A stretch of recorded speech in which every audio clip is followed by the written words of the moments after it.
That's the most incredible, especially in life, lessons and so on. I'm very particular kasi may magazine covers areas of California. So, UP, Ateneo. I would like to record them po.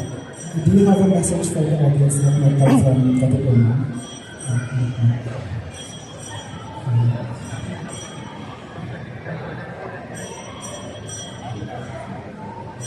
From the area of Katipunan, that's the new magazine. It's a community magazine.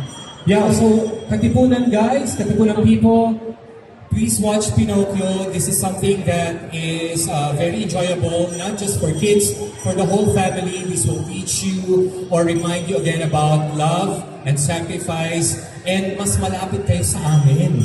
Hindi kayo masyadong maaabala sa baha. Ganyan, sa Katipunan Magazine pala.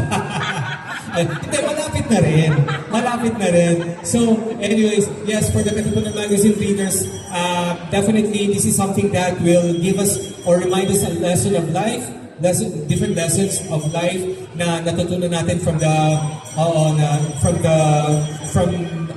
childhood na medyo nakakalimutan na natin ngayon.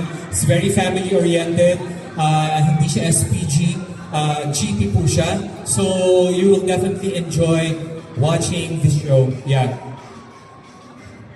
Also, marami po kayo matututunan sa Pinocchio, and sure po na mag-enjoy po kayo. Watch nyo na. October 9 na nila. Thank you so much.